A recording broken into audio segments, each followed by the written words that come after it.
Welcome. కలియుగ Bhagavad Gita channel ఈరోజు birthday. ఇలా మీతో ఈ భగవద్గీత ఛానల్ ద్వారా దేవానుగ్రహం పొందడానికి ఏమి చేయాలి, దేవానుగ్రహం కోసం ఎలా ఉండాలి అనేది ఈ కలియుగ భగవద్గీత ఛానల్ ద్వారా మీకు తెలియజేస్తున్నాను. ఇక ఏమిటంటే బర్త్డే ఈరోజు కాబట్టి నేను మీకు లైవ్లో మాట్లాడుతున్నాను. ఈ కలియుగ భగవద్గీత ప్రేక్షకులకు, సబ్స్క్రైబర్లకు నా యొక్క ధన్యవాదాలు. ఎందుకంటే మీరు ఉండబట్టే ఈ ఛానల్ ఇలా ప్రపంచం మొత్తం కలియుగ భగవద్గీత గురించి తెలుసుకుంటున్నారు 15 భాషల్లో. అలాగే ఈ 15 భాషల్లో ఆ ఏడుకొండల వెంకటేశ్వర స్వామి ఏమి చెబుతున్నారు అన్నది కూడా తెలుసుకుంటున్నారు. మన ఇండియాలో 13 భాషలు, 12 భాషలు మిగతా కంట్రీస్ అయిన నేపాల్, శ్రీలంక, థాయిలాండ్ వీటిలలో ఈ అదర్ కంట్రీస్ లాంగ్వేజెస్లో కూడా భగవద్గీతను ట్రాన్స్లేట్ చేయడము ఇవన్నీ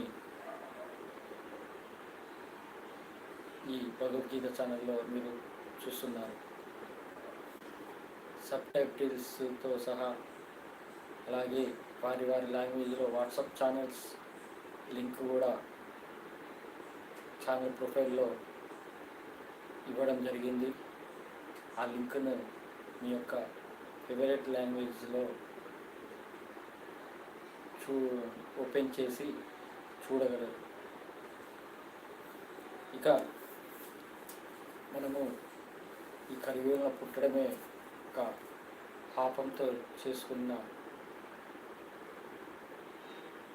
మానవ జన్మగా పుట్టడం. మరి మనము ఈ కలియుగంలో నుంచి బయటపడాలంటే కష్టాలైన, బాధలైన, కన్నీళ్ళైనా, నరకం అనుభవించి అనుకోకుండా జరిగే రోడ్డు ప్రమాదాలైన వాటి నుండి బయటపడాలంటే మనకు దైవానుగ్రహం చాలా ముఖ్యం.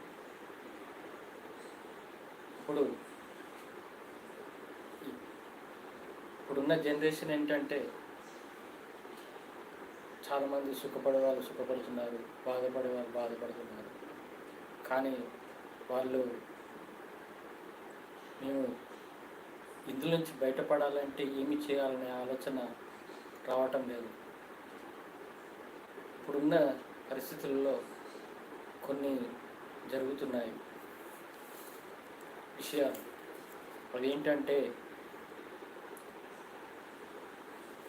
పిల్లల గురించైనా, పెద్దవాళ్ళైనా, అలాగే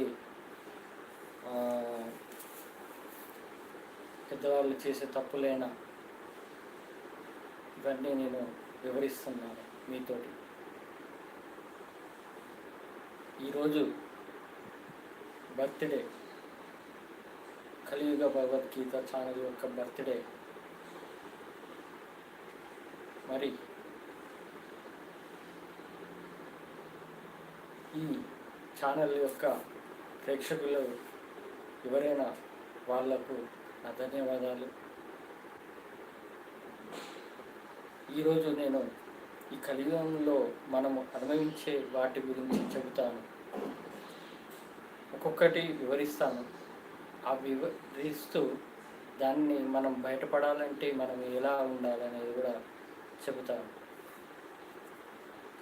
చిన్నపిల్లలు అనుకోకుండా వచ్చే డిసీజ్ ఉంటాయి. మనము చూస్తుంటాము సోషల్ మీడియాలో డొనేషన్ కోసము కొంతమంది సపోర్టర్స్ని తీసుకొని డొనేట్ చేయమని అడుగుతారు ఎంతో బాధతో. ఏంటంటే ఆ డాక్టర్లు కూడా అంతుపట్టని డిసీజు, కోట్లల్లో ఒక్కరికి వచ్చే డిసీజు, దీనివల్ల కొన్ని కోట్లు ఖర్చు అవుతాయని వాళ్ళ తల్లిదండ్రులకు చెప్పటము, వాళ్ళు బాధపడటము, వాళ్ళు డొనేషన్స్ కోసం వాళ్ళు మనకు పోస్ట్ చేయడము సోషల్ మీడియాలో జరుగుతూ ఉంటాయి. మరి ఇప్పుడు పుట్టిన పిల్లలు వాళ్ళ పుట్టినప్పటి నుంచే డిసీజ్ ఉంటే అది వాళ్ళ తల్లిదండ్రులు ఏమీ చేయలేరు. అది ఏంటంటే ఆ పుట్టిన పాపైనా బాబైనా ఆ పూర్వజన్మ పాపము, అది ఆ దేవుడు రాసిన రాత. కానీ మధ్యలో వచ్చే డిసీజు ఉంటాయి. ఇప్పటివరకు మంచిగా ఉన్న పిల్లవాడైనా పాప అయినా, మంచిగా ఉన్న పాప సడన్లీ ఒక డిసీజ్ రావడం అనేది తల్లిదండ్రులు తట్టుకోలేకపోతారు. మరి ఆ తల్లిదండ్రులు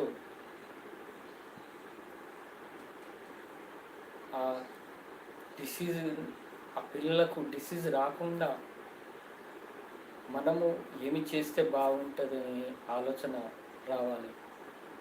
డబ్బున్న వాళ్ళు డబ్బులు ఖర్చు పెట్టి ఎలాగైనా ఆ డిసీజ్ నుంచి బయటపడడానికి ప్రయత్నిస్తారు. మరి డబ్బు లేని వాళ్ళ పరిస్థితి. అందుకే మనము దైవానుగ్రహం ఉంటే, దైవ భక్తితో ఉంటే, దైవ నామస్మరణ చేస్తూ ఉంటే మనము మన పిల్లలకు వచ్చే బాధ కష్టాలైనా మనము బయటపడేయచ్చు. మనల్ని మనం మన కుటుంబానికి రక్షణ వలయం ఏర్పరచుకోవచ్చు అనేది నేను అంటాను. ఏంటంటే నేను ఎలా చెప్తున్నానంటే, ఇప్పుడు ఓం నమ శివాయ లక్ష్మీ గారు, ఇప్పుడు నేనే చెప్తాను. నా విషయంలో నాకు పాప బాబు పుట్టినప్పుడు హాస్పిటల్లో ఆపరేషన్ థియేటర్కి వెళ్ళినప్పుడు నా భార్య ఆపరేషన్ థియేటర్లో ఉంటే నేను ఆ దేవుని కోరుకునేది. ఏమని? తండ్రి, నాది నేను చేసిన పాపం ఏమని ఉంటే అది నాకే శిక్ష వెయ్యి, అంతేగాని నా పిల్లలకు వెయ్యకు. ఎందుకంటే వాళ్ళను చూసి నేను భరించలేను. అలాగే అంగవైకల్యంతో పుట్టకుండా మనకు సంతోషంగా ఆరోగ్యంగా పుట్టేటట్టు చెయ్యని ఆ దేవుని కోరుకున్నాను కూడా. అందుకే నా పిల్లలు సంతోషంగా ఉండాలి. ఇప్పుడైనా మన పిల్లల్ని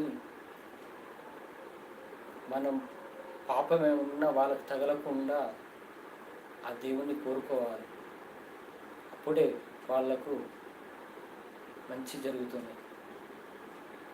ఇప్పుడు ఈ సడన్లీ డిసీజ్ వచ్చే వాళ్ళ తల్లిదండ్రులు ఏం చేయాలంటే,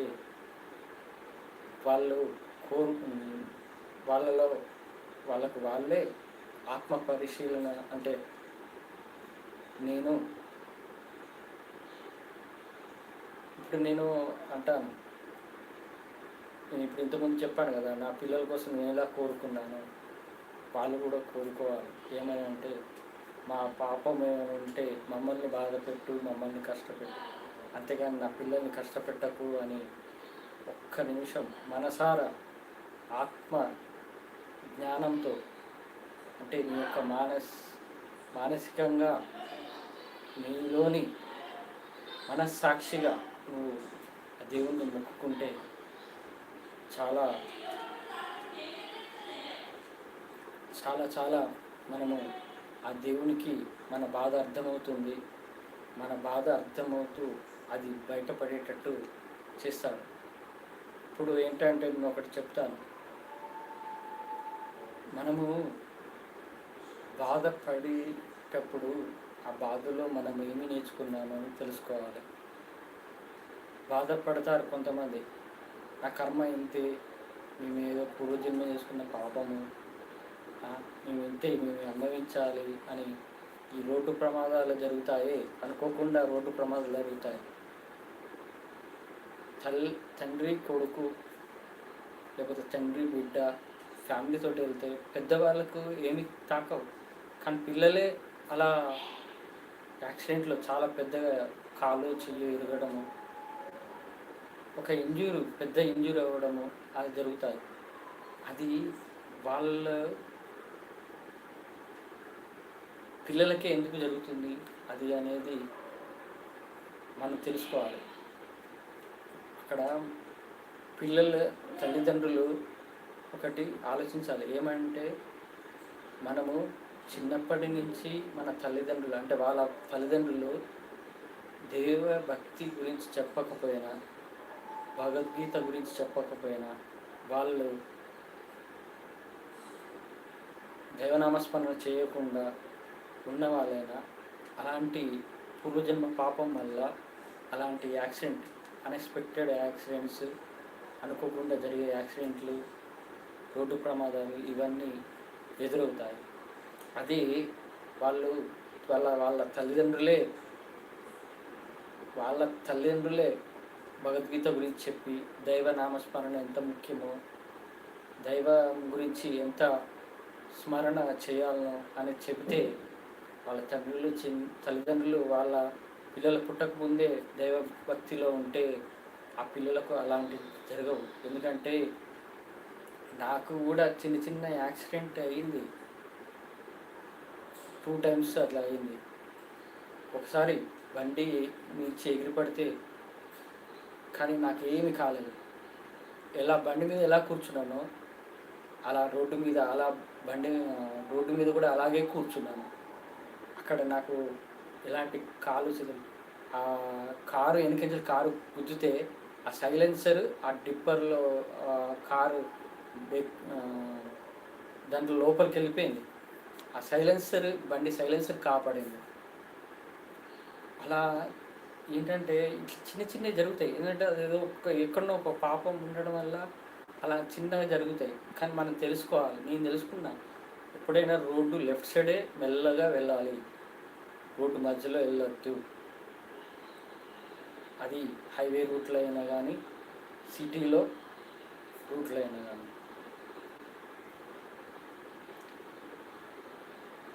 ఇప్పుడు మీకోసమే నేను చెప్తున్నాను, మన నెక్స్ట్ జనరేషన్ బాగుండాలి. ఎందుకంటే ఇప్పుడు నేను చెప్పేది అదే. ఈ జనరేషన్లో ఎలా జీవిస్తున్నారు, అసలు దైవనామస్మరణ లేకుండా అసలు జీవితం అంటే ఎంటర్టైన్మెంటే. ఖాళీ దొరికితే చాలు, ఎంటర్టైన్మెంటే. ఇది జై శ్రీరామ్. ఓం నమః శివాయ. బాగా చేస్తున్నామని కామెంట్ చేశారు. అది ఆ ఏడుకొండల వెంకన్న స్వామి అనుగ్రహమే. నేను ఇలా మీతో మాట్లాడాలంటే నా యొక్క సొంత ఆలోచన కాదు, ఆ ఏడుకొండల వెంకన్న స్వామి నాకు చెప్పిస్తుండు కూడా. ఇక రోడ్డు ప్రమాదాలు మనము బయటపడాలంటే మన దైవనామస్మరణ ముఖ్యం.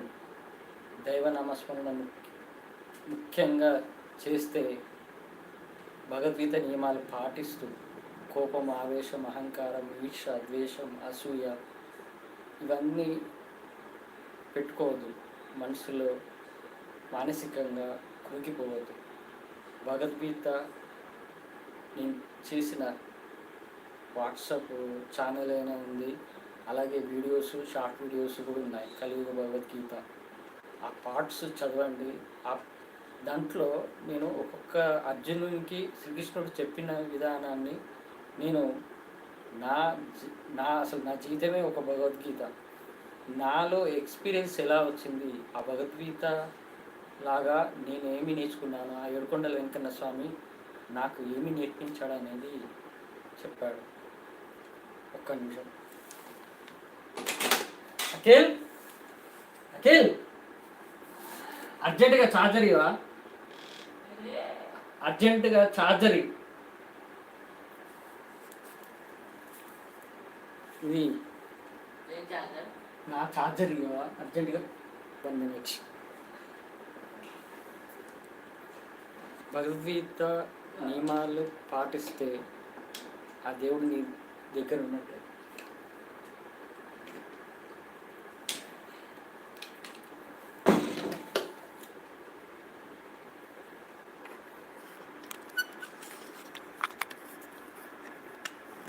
One minute.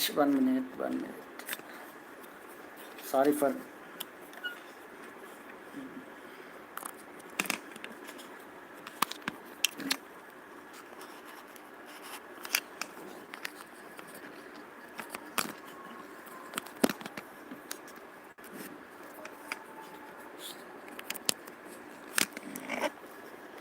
Okay.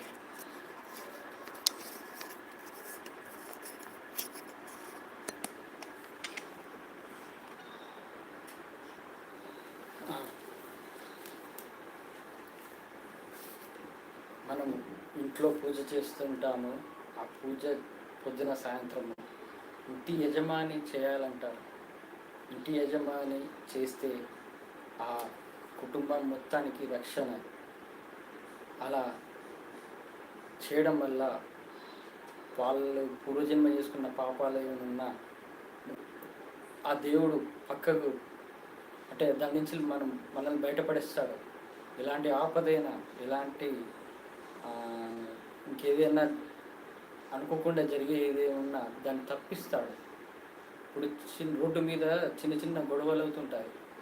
స్కూటర్ గుద్దిందని, తాకాడని, చిన్న చిన్న వాటికి ఇష్యూస్ చేసి గొడవ పెట్టుకుంటారే, అలాంటివి కూడా మనకు దూరంగా చేస్తాడు. మనకు ఏ దారి కరెక్ట్గా వెళ్తే అనే రూట్లో వెళ్తే నీకు మంచిదని కూడా ఆయనే దారి చూపిస్తాడు. అలా మనము ఆ అనుకోకుండా జరిగే రోడ్డు ప్రమాదాల నుంచి బయటపడాలంటే మనము దైవనామస్మరణ, దైవంపై నమ్మకంతో భగవద్గీత నియమాలు పాటిస్తూ మనము మీ ఇష్టదైవం ఎవరైనా, అందరు దేవుళ్ళు ఒక్కటే. ఏడుకొండల వెంకన్న స్వామి నా దైవం అని అనట్లేదు. అందరి దేవుళ్ళు కూడా నేను పూజిస్తాను. అలా ఇక భార్య భర్తల మధ్య విభేదాలు వస్తుంటాయి. అలాగే ఈ భార్య భర్తల వల్ల విభేదాలు ఇప్పుడు జరుగుతున్నాయి. భర్త భార్యను హింసించడము, అలాగే కొట్టడము, వాళ్ళలో ఉన్న అహంకారము, కోపము, ఆవేశము, ఇవన్నీ వీటి వల్ల భార్యాభర్తల మధ్య విభేదాలు జరుగుతాయి. ఇక అనుమానం కూడా ఉంటుంది. అవి కూడా వాటి వల్ల కూడా భార్యాభర్తల మధ్య విభేదాలు జరుగుతాయి. ఇప్పుడు చాలా ఘోరమైన ఏంటి అంటే, ఒక నిమిషం సుఖం కోసం పిల్లల్ని కూడా చంపేసి రకాలు తయారయ్యారు. అక్రమ సంబంధాలు పెట్టుకొని అది చాలా ఘోరమైన ఆలోచన. ఇది చిన్న వాటికి విపరీతమైన కోపము చూపెట్టడము, ఇది కూడా భార్యాభర్తల మధ్య డైవర్స్కి దారితీస్తున్నాయి. ఇప్పుడు దేవుడు భార్యాభర్తల్ని పెళ్లి చేయడము చేస్తాడు. ఎందుకు? ఇది ఒక పరీక్ష మనకు. దైవ పరీక్ష, సంసార పరీక్షలో నువ్వు నెగ్గితే నీకు మోక్షము కలిగినట్టే, ఆ దైవానుగ్రహం పొందినట్టే. ఎలాగంటే మన సంసార జీవనాన్ని ధర్మంగా, అలాగే దైవంపై నమ్మకంతో, దైవంపై చింతన, దైవ చింతనతో మనము సంసార జీవితాన్ని గడుపుతూ పిల్లలు పుట్టాక కూడా పిల్లలను కూడా ఒక మంచి పద్ధతిలో దైవం గురించి చెప్పటము, అలాగే వాళ్ళను సక్రమమైన పద్ధతి, ధర్మ పద్ధతిలో నడిపిస్తూ, ఇప్పుడు తల్లిదండ్రులు, పేరెంట్స్ పిల్లల్ని ఎలా పెంచుతున్నారంటే డబ్బే ముఖ్యం, చదువుకోవడము ముఖ్యమే, ఆ చదువులో కూడా లక్షలు డబ్బులు కట్టి నేను ఎంత చదివించానురా, లక్షలు నువ్వు ఉద్యోగం చేసి దానికి రెట్టింపు సంపాదించున్నట్టే చెప్తున్నారు. కానీ చదువు అనేది సంస్కారాన్ని నేర్పాలి, అలాగే ఒకరికి సహాయం చేసే విధానం నేర్పాలి. ఇప్పుడు అంత కమర్షియల్ అయిపోయింది చదువు అంటే. ప్రైవేట్ స్కూల్లో ఫీజులు కట్టడానికి కూడా అప్పులు చేయాల్సి వస్తుంది. అలాంటి పరిస్థితి ఇప్పుడు జరిగింది. అదే గవర్నమెంట్ స్కూళ్ళు బస్సులు ఉంటే ఆ బస్సులు ఇంటికాడికి వచ్చి తీసుకొని వెళ్తే గవర్నమెంట్ స్కూల్ స్ట్రెంత్ పెరుగుతుంది. గవర్నమెంట్ స్కూల్లో చదివిన వాళ్ళు, నేను కూడా గవర్నమెంట్ స్కూల్లో చదివిన వాళ్ళని, అలాగే స్ట్రెంత్ పెరుగుతుంది. గవర్నమెంట్ స్కూల్లో చదివిన వాళ్ళకు కష్టం అనేది వాళ్ళకు తెలుస్తుంది. వాళ్ళకు ఒక రకమైన అంటే దేశభక్తి అయినా కానీ ప్లస్ సమాజ సేవ వాటిపై ఒక అవగాహన ఉంటుంది. ఈ గవర్నమెంట్ స్కూల్ బస్సులు పెడితే అది ఆ గవర్నమెంట్కి ఒక చాలా గుర్తింపు కూడా వస్తుంది. గవర్నమెంట్ బస్సులు ఉండడం వల్ల ఎక్కడికో మండలంకి ఒక హై స్కూల్ ఉంటుంది.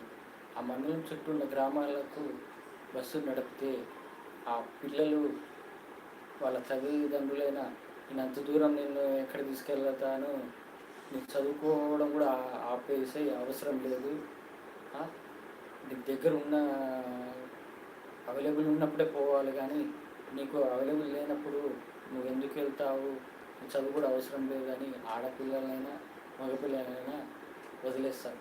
కానీ అది గవర్నమెంట్ స్కూల్ బస్సులు ఉంటే మనము ఆ స్కూల్ బస్ ఎక్కి ఎంత దూరమైనా వెళ్ళచ్చు. వాళ్ళకి ధైర్యం ఉంటుంది, నన్ను దింపడానికి తీసుకెళ్ళడానికి నా స్కూల్ బస్సు ఉందని ఒక ధైర్యం ఉంటుంది. ఇప్పుడు రాజకీయ నాయకులు డబ్బులు సంపాదించడానికే చూస్తున్నారు, వాళ్ళ తరతరాలు బతకడానికి చూస్తున్నారు. కానీ ఒక పేదవాడి కోసం, పేదవాడికి సమాజ సేవలో ఒక పేదవాడికి నా వంతు సహాయం చేస్తానని ఎవ్వరూ చెప్పరు. అట్లా ఉంది ఈ జనరేషన్.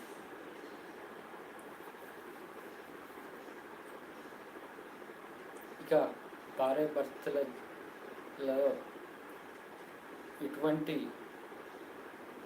గొడవలు రాకుండా ఉండాలంటే ఆ భగవద్గీత యొక్క అర్థాన్ని తెలుసుకొని వాటి నియమాలను పాటిస్తూ వాళ్ళ పిల్లలకు కూడా చెబుతూ వాళ్ళల్లో దైవభక్తి ఉండడం వల్ల ఆ దేవుడే వాళ్ళను మంచి దారిలో నడిపిస్తాడు. అంతేగాని ఈ కోపం, ఆవేశం, అనుమానం వీటిపై పెట్టుకొని దురాలోచనల వల్ల వాళ్ళు డైవర్స్కు దారి తీస్తున్నారు.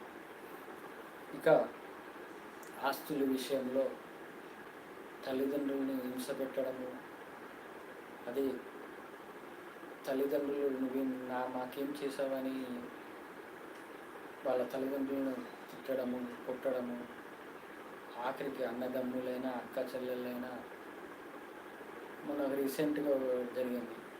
ఇద్దరు అక్క చెల్లెలు కలిసి ఒక అన్నను చంపేశారు. ఇలా ఇలాంటి ఘోరాలు చూస్తున్నాం మనం ఈ సమాజంలో. అసలు బంధం ఎందుకు ఇచ్చాడంటే దేవుడు నీ కష్టం వచ్చినప్పుడు ఆదుకోవడానికి నేనున్నాననే ఒక బంధం ఉంటుంది. ఒకరికొకరు భార్య భర్తలని ఇవ్వడం కూడా, నేను నీకు తోడు ఉన్నాను, నీ కష్టంలో పాలు పంచుకుంటాను, నీకు అండగా ఉంటానని ఆ బంధం అనేది ఏర్పడుతుంది. అంతేకాని ఆ బంధాన్ని వదిలేసి అహంకార భావమైన కోపంతో అయినా ఆవేశంతో బంధాన్ని మర్చిపోయి, అహంకారం అనేది బంధాన్ని కూడా మర్చిపోయేటట్టు చేస్తుంది. ఇప్పుడు హిరణ్యకశిపుడు తన కొడుకు అయిన ప్రహ్లాదుని కూడా కొడుకు అనే ఆలోచన లేకుండా అహంకార భావంతో తన ప్రహ్లాదుడికి ఎన్నో శిక్షలు వేశాడు. తన అహంకార భావమే నరసింహావతారము, విష్ణువు నరసింహావతారంలో వచ్చి ఆ హిరణ్యకశిపుడిని చంపేశాడు. అది అక్కడ ఆ ప్రహ్లాదుడి యొక్క దైవభక్తిని తెలుసుకోలేదు. వీడెంత నాకు చిన్నపిల్లవాడు, నేను చెప్తే వినేదని ఒక అహంకార భావం ఉండడం, ఇది ఇలా చేయడం వల్లనే, ఇలా ఉండడం వల్లనే ఆ ఆస్తుల కోసం అన్నదమ్ములైన అక్క చెల్లెలైనా కొట్టుకుంటున్నారు, చంపుకుంటున్నారు. మరి ఇలా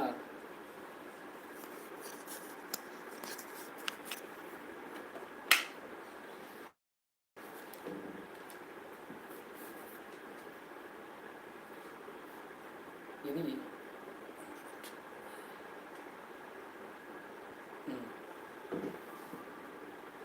ఇంకా చెప్పాలంటే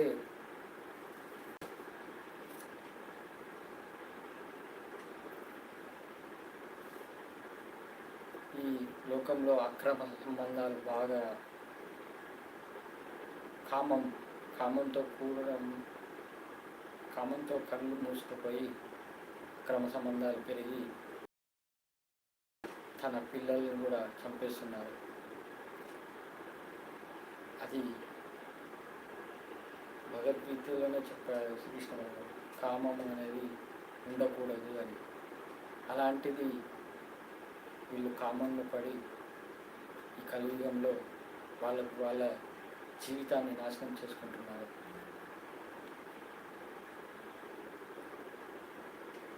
ఇక డబ్బు కోసం సంపాదించడానికి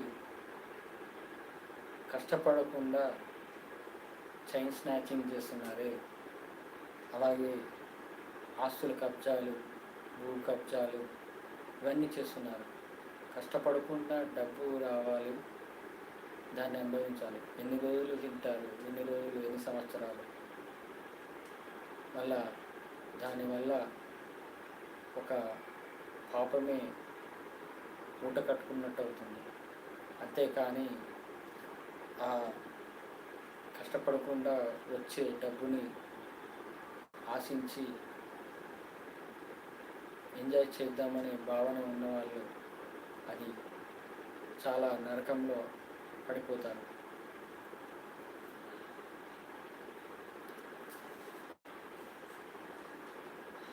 ఇక కొంతమంది వాళ్ళకు జబ్బులు ఉంటాయి, బీపీ, షుగరు, అలాగే థైరాయిడ్, ఇంకే వేరే జబ్బులు వస్తుంటాయి. అది కోపం వల్ల వస్తుంది, అలాగే మానసికంగా ఆలోచించడం వల్ల వస్తాయి. అలాగే సరైన లిమిట్గా తిండి తినకపోయినా, అతి తిండి, అతి వ్యాయామం, అతి కోపం, అతి అభిమానం, ఏదైనా అతిగా ఉండడము అది మనకు చేటే అవుతుంది, అంటే మనకు మంచిది కాదు. ఇప్పుడు మెడిసిన్స్ కోసం మెడికల్ షాప్లో వెళ్తారు, చెప్తారు ఇక ఇంగ్లీష్లో, నాకు ఆ మెడిసిన్ ఈ మెడిసిన్ అని, నేను నెలకు 5,000 10,000 ఉంటాను నా ఒంటి కోసం అని. కానీ అది వాళ్ళకి తెలియట్లేదు. అది వాళ్ళ అహంకార భావంతో అయినా గొప్పగానో ఆలోచిస్తున్నారే కానీ, నేను ఎందుకు ఇలా నేను ఈ మందులు వాడుతున్నాను, నేను ఏ పాపం చేసుకోవడం వల్ల ఇలా నేను అనుభవిస్తున్నాను, ఈ మందులు మెడిసిన్స్ వాడకుండా నేనేమి చేస్తే బాగుంటుంది అనేది ఆలోచన రాదు. అక్కడ కూడా గొప్పతనాలకే అహంకార భావంతోనే ఉంటున్నారు. ఇది ఇలా ఉంటే ఉద్యోగం చేసేవాళ్ళు ఉంటారు. ఉద్యోగం చేసేవాళ్ళు ఏమంటారంటే, కొంతమంది నిజాయితీగా జీవించే వాళ్ళు ఉంటారు. ఉద్యోగంలో వచ్చిన జీతంలో సంతోషంగా, నేనైనా వచ్చే జీతంలో సంతోషంగా, ఆ దైవ కార్యంగా నేను చేస్తున్నాను, ఆ దైవమే నాకు ఈ పని అప్పచెప్పాడనే ఉద్యోగాన్ని చేస్తాను. కానీ కొంతమంది అధర్మంగా చేస్తారు. డబ్బు ఎలా సంపాదించాలి అనే భావనతో వక్ర మార్గంలో పక్కదారిలో వెళ్ళి ఆ డబ్బులు సంపాదించడానికి ప్రయత్నిస్తారు. అది కూడా చాలా తప్పే అవుతుంది. అది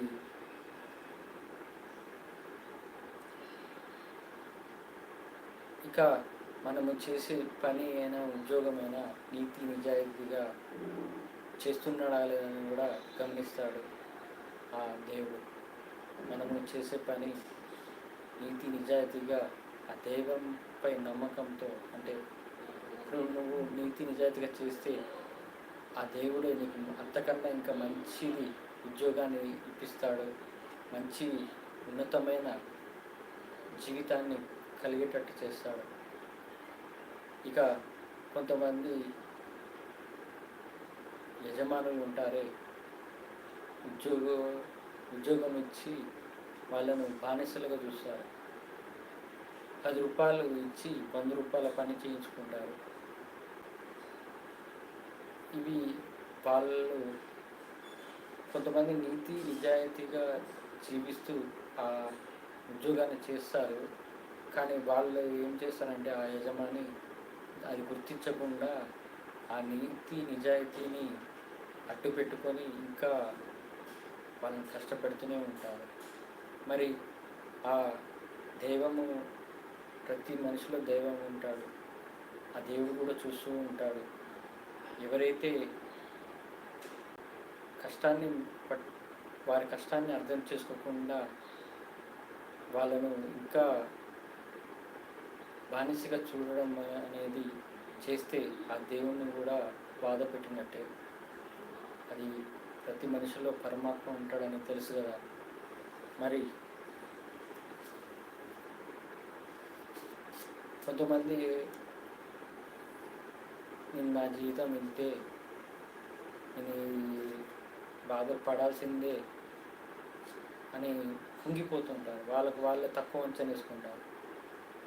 భగవద్గీత చదివితే నీ యొక్క ఆత్మాభిమానం ఏంటో తెలుస్తుంది. నీలోని ధైర్యం అనేది బయటపడుతుంది. నీలోని గుండె ధైర్యం అనేది బయటపడుతుంది. అది తెలుసుకోకుండా అలాగే జీవితాన్ని నడిపిస్తారు. నా జీవితం ఇంతే, ఇదే బానిస బతికే అని అలా కష్టపడుతూ దైవనామస్మరణ చేయకుండా వాళ్ళకి వాళ్ళే కుంగిపోతుంటారు. అలా కుంగిపోవడం అనేది కరెక్ట్ కాదు. ఇక సినిమాలు చూస్తాము. సినిమాలు కొన్ని మంచిని నేర్పిస్తాయి, కొన్ని చెడువి ఉంటాయి. ఇప్పుడు వచ్చే సినిమాలు అన్నీ ఎంటర్టైన్మెంట్ సినిమాలే ఉన్నాయి, నవ్వుకోవడానికి. కానీ ఆ కుళ్ళు జోకులు, డబల్ మీనింగ్ డైలాగ్స్, ఇంకోటి సమాజాన్ని పక్కదారి పట్టించే సినిమాలు కూడా ఉన్నాయి.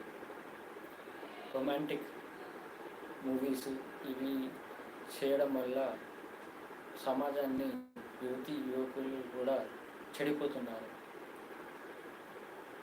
సిగరెట్ తాగడము, మద్యం సేవించడము ఇవన్నీ జరుగుతున్నాయి. ఇదంతా వాళ్ళు ఆ చెడు సినిమాలు తీయడం వల్ల. అలాగే ఇప్పుడు రీసెంట్గా చూశాను కేజీఎఫ్ సినిమా.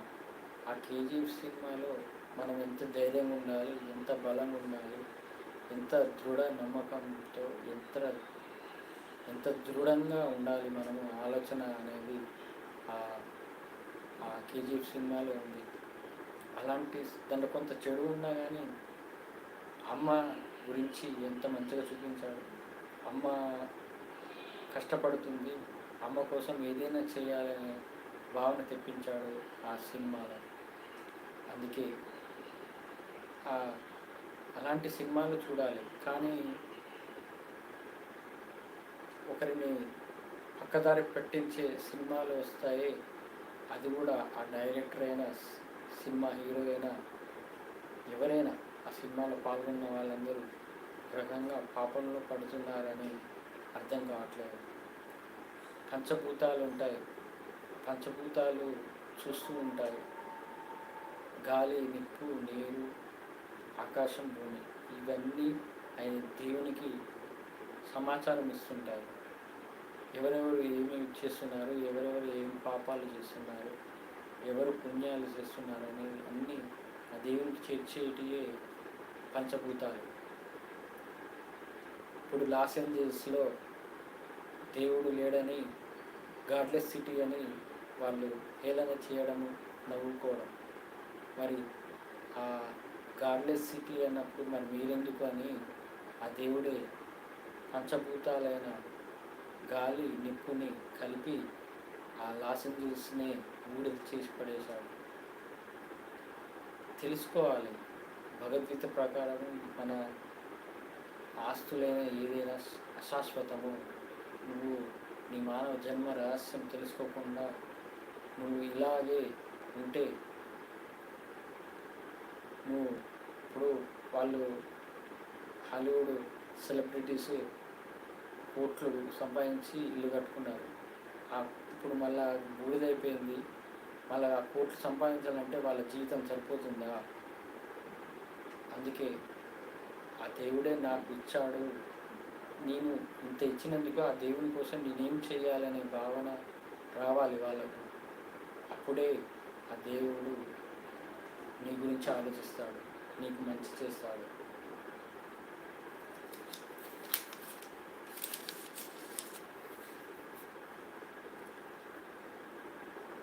దైవభక్తి అంటే గుడికి పోయి కొబ్బరికాయ కొట్టడము, స్పెషల్ పూజలు చేసుకోవడం అని అనుకుంటున్నారు. అసలు దైవభక్తి అంటే, నిజమైన దైవభక్తి అంటే చెబుతాను.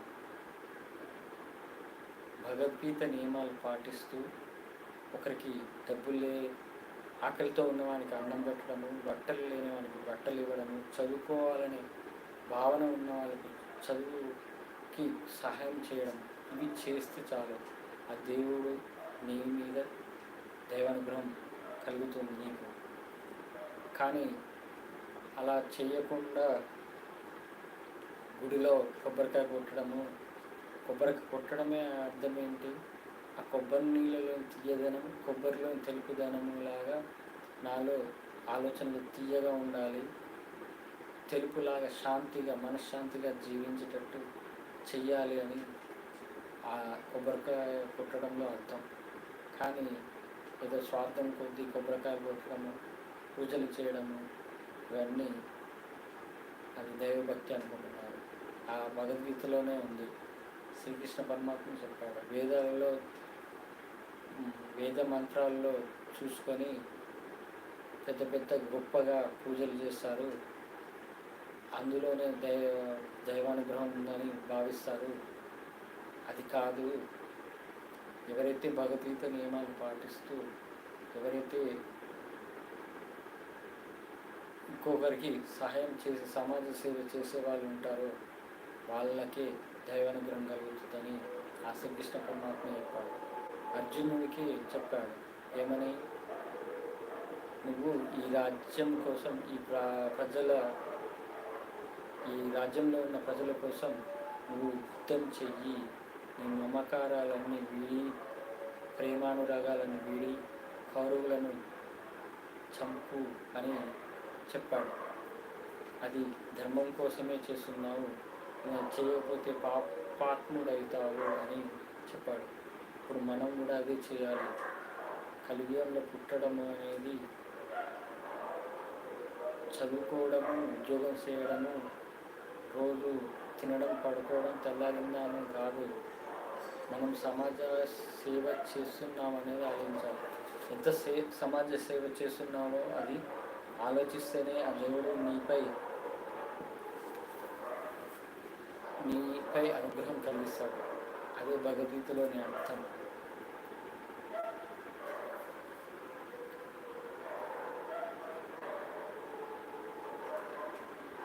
డబ్బు, బంగారం ఉంటే చాలు నా జీవితం సెటిల్ అని అనుకుంటున్నాను. డబ్బు అనేది మన అవసరాన్ని కొద్దీ ఉండాలి. నువ్వు ఆస్తులు, డబ్బు మూటలు కట్టకపోయినా పర్వాలేదు, నీ కుటుంబానికి 3 పూటల భోజనం పెట్టే స్తోమత ఉంటే చాలు. ఆ దేవుడు నువ్వు నీతి నిజాయితీగా ఉంటే చాలు. ఆ దేవుడు నీకు ఖచ్చితంగా నీ కుటుంబానికి ఎప్పటికీ మిమ్మల్ని కాపాడుతూ ఉంటాడు. కానీ ఇప్పుడు ఎలా ఉందంటే, డబ్బు సంపాదించాలి, పిల్లలు కూడా డబ్బు కోసమే చదువుతున్నామనే భావనతో తల్లిదండ్రులు పెంచుతున్నారు.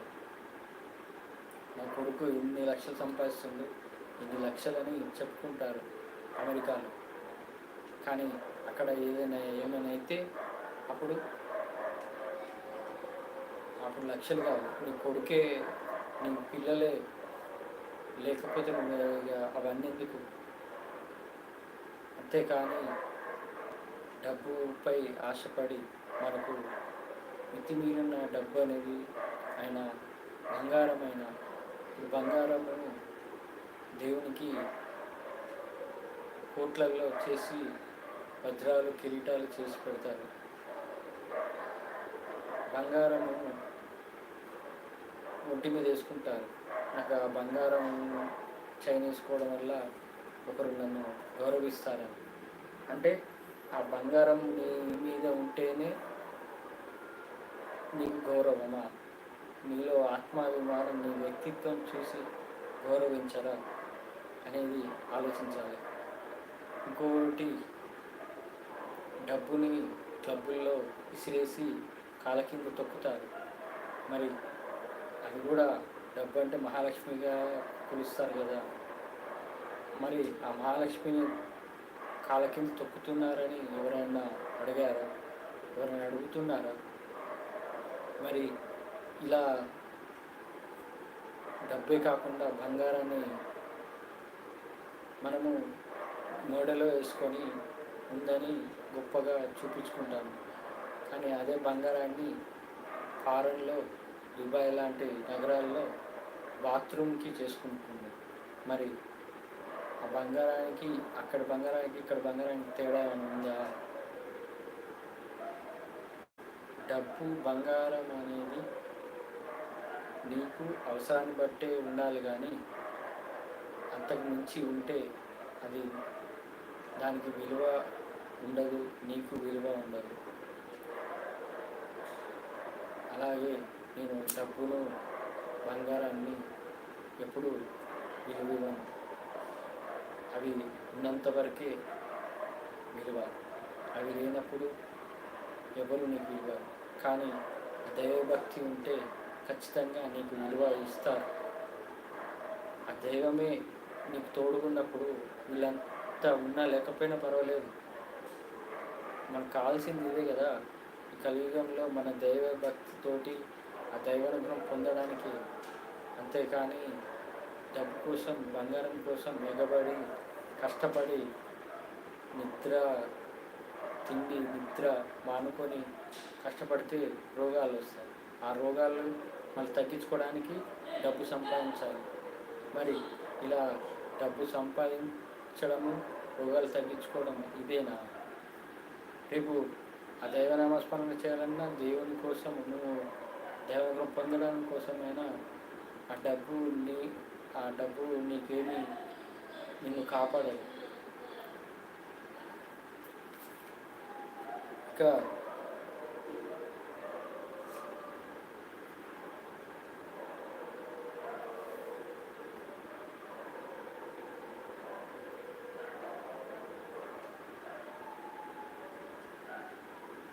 ఇప్పుడు అందరూ మొబైల్కి అంకితం అయిపోయారు, సంపాదిస్తున్నారు, తింటున్నారు, అలాగే ఖాళీ సమయంలో యూట్యూబ్ షార్ట్స్ చూడడము, ఎంటర్టైన్మెంట్, సోషల్ మీడియాలో చూడటము ఇవన్నీ చేస్తున్నారు. కానీ దాంట్లో ఎంత టైం వేస్ట్ చేస్తున్నామని అర్థం కావట్లేదు. ఒక్కసారి మానవ జన్మ రహస్యం తెలుసుకుంటే ఇంకోసారి దాంట్లోకి వెళ్ళవు. మానవ జన్మ రహస్యం ఏంటంటే, ఇన్ని భూమి మొత్తంలో కోట్లాది జీవరాశులు ఉన్నాయి. ఆ కోట్ల జీవరాశులలో మూగజీవాలైనా జలరాశులైనా ఉన్నాయి. వాటిల్లో పుట్టి ఆ కర్మలు అనుభవించడం కన్నా నీకు ఆ దేవుడు ఇచ్చిన మానవ జన్మను పుణ్యంగా చేసుకొని నువ్వు ఈ జన్మకు పునర్జన్మ లేకుండా చేసుకోవడానికే ఈ మన మానవ జన్మ. మరి ఇలా ఆలోచించకుండా భగవద్గీత ప్రకారం శ్రీకృష్ణ పరమాత్మ చెప్పిన ప్రకారం వినకుండా మీ ఇష్టరాజ్యంగా వెళ్తే అది మీ నాశనాన్ని మీరు కోరి తెచ్చుకున్నట్టు అవుతుంది. ఇప్పుడు వాట్సాప్లో గ్రూపులు పెరిగాయి చాలా, దైవం భక్తి గ్రూపులైనా కానీ ఇంకేవైనా వీడియోల మీద వీడియోలు పెడతారు, పోస్టుల మీద పోస్టులు చేస్తారు. దైవభక్తి సంబంధించిన వాట్సాప్ గ్రూపులు ఉన్నాయి. మరి దాంట్లో ఆ అడ్మిన్ ఒక్కరైనా భగవద్గీత నియమాలు పాటిస్తూ ఒకరికి మంచి చెప్దామనే ఆలోచన ఎవరికైనా ఉందా? అది లేదు.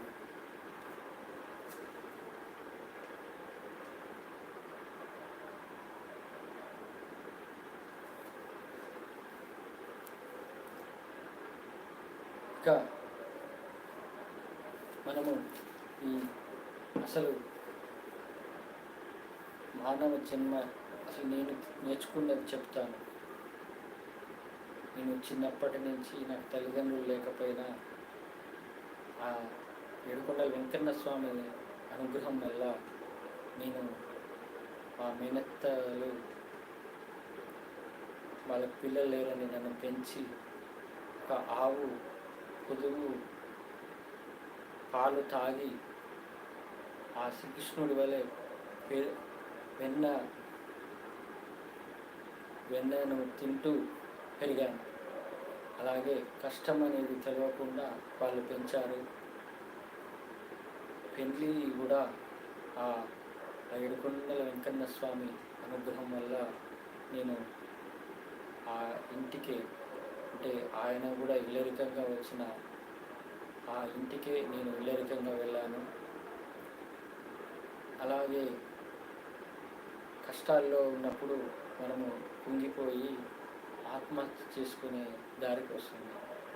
ఒకసారి ఆత్మహత్య చేసుకోవడానికి కూడా దారి వెళ్తే ఆ ఏడుకొండల వెంకన్న స్వామి ఒక ఆలోచన తెప్పించాడు.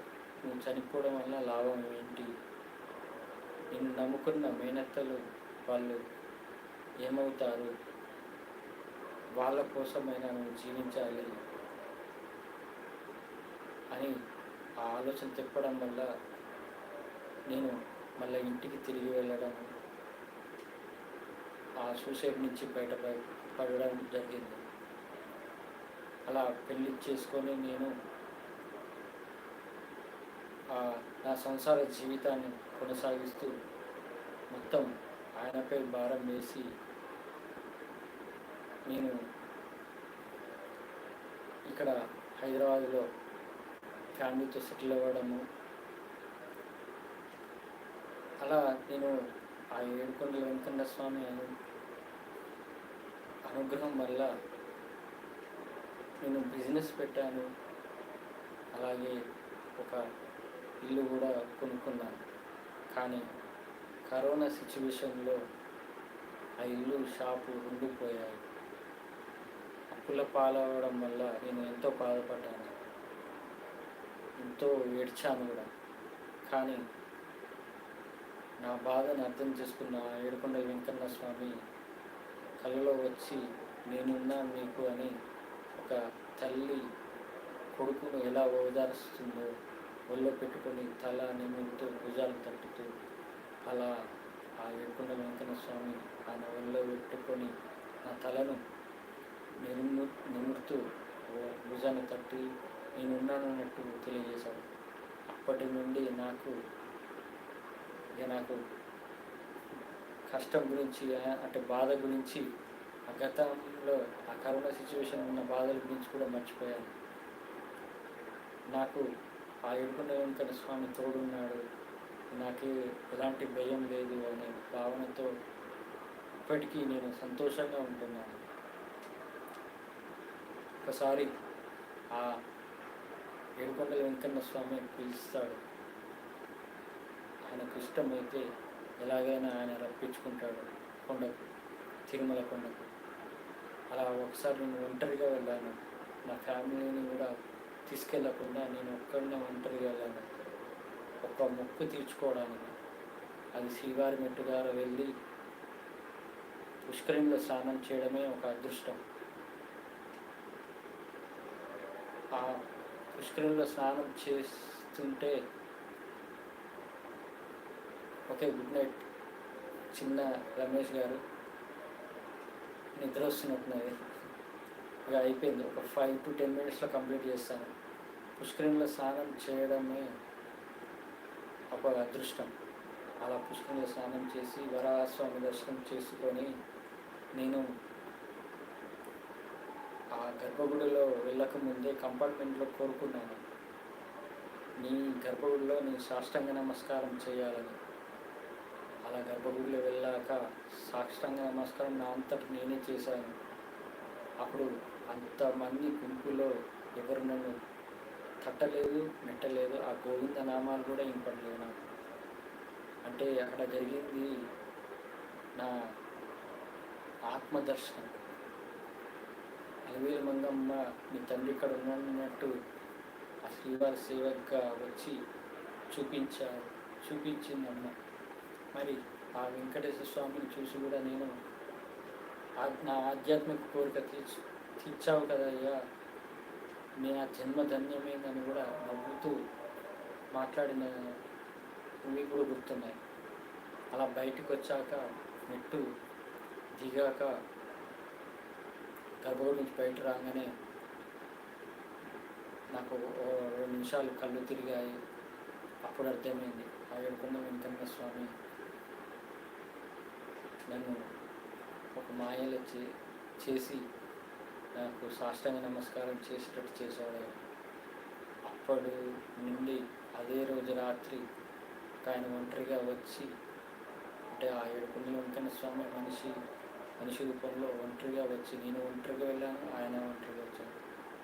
నన్ను నాతో మాట్లాడటం, నన్ను పరీక్షించినట్టు అడగటం, నువ్వు ఎన్నిసార్లు వచ్చావని నేను అడిగితే 30 సార్లు వచ్చాను. నా ఏజ్ 35-40 ఉంటాయి. అప్పుడు ఆయన ఏజ్ కూడా నా సమానంగా ఉంది. అలాంటిది ఆయన నాకు అడిగే వరకు నాకు ఆయనపై విశ్వాసం ఉంచు, నమ్మకంగా ఉండు, నువ్వు ఖచ్చితంగా కష్టాలని పోతాయను. అలా నేను ఆయనతో మాట్లాడుతూ నా పక్కనే పడుకున్నాడు. మళ్ళా ఒక అరగంట కూడా పడుకోలేదు. తిరిగి లేచి చూస్తే ఆయన లేడు. అలా నేను ఆలోచిస్తే ఆయనే ఏడుకొండల వెంకన్న స్వామి వచ్చాడన్నట్టు నాకు భావన కలిగింది. ఆయన పాదదర్శనం చేసుకోలేని బాధతో ఉంటే ఆ రోజు నైటే ఇంట్లో వచ్చాక ఆ రోజు నైటే కళ్ళలో పాదదర్శనం కూడా కలిగించాడు ఆ ఏడుకొండల వెంకటేశ్వర. ఆయన ఇచ్చిన జ్ఞానం అప్పటి నుండి ఆ జ్ఞానం వల్ల భగవద్గీతను గురించి ఆలోచించడం, భగవద్గీత అనువదించటము, అలాగే నాలో మానవ జన్మ రహస్యం ఏమిటో అనేది తెలుసుకోవడము, ఈ జన్మ అనేది నీతి నిజాయితీగా జీవిస్తూ ఆ దైవంపై నమ్మకంతో ఉండు, అలాగే నీ యొక్క దారి ఆ దైవం మార్గంలో వెళ్తే ఖచ్చితంగా నీకు ఎలాంటి కష్టాలు ఉండవు, ఎలాంటి బాధలు ఉండవు అని ఆ దేవుడు నిరూపించాడు. అందుకే ఈ ఛానల్ కలియుగ భగవద్గీత ఛానల్ పెట్టడం జరిగింది. అలాగే ఆ కలియుగ అన్నమయ్య ఛానల్ కూడా పెట్టడం జరిగింది. నేను మళ్ళీ మీతో లైవ్లో వస్తాను. ఇక నుంచి ప్రతి శనివారం 9-10 గంటలకు లైవ్ స్టార్ట్ చేస్తాను. ఇక నుంచి మీతోటి డైరెక్ట్ మాట్లాడేటట్టు నేను మీకు లైవ్లో వస్తాను. ఈ కలియుగంలో మనము పుట్టడమే పాపంగా పుట్టాము. ఆ పాపం నుంచి బయటపడాలంటే ఇప్పుడు మూగజీవాలు గుడి చుట్టూ తిరుగుతుంటాయి.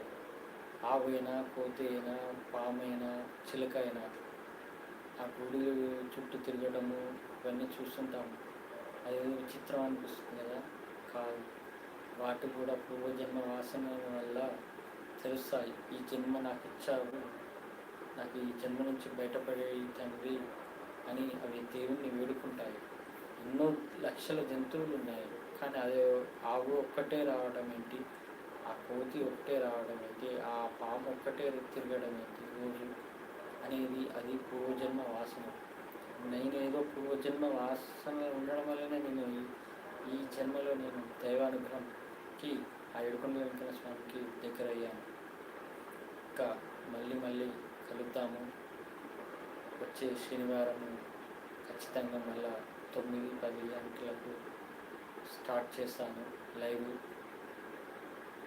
అప్పటి వరకు ఈ హ్యాపీ బర్త్డే టు కలియుగ భగవద్గీత ఛానల్ మరియు సబ్స్క్రైబర్లకు కూడా ధన్యవాదాలు.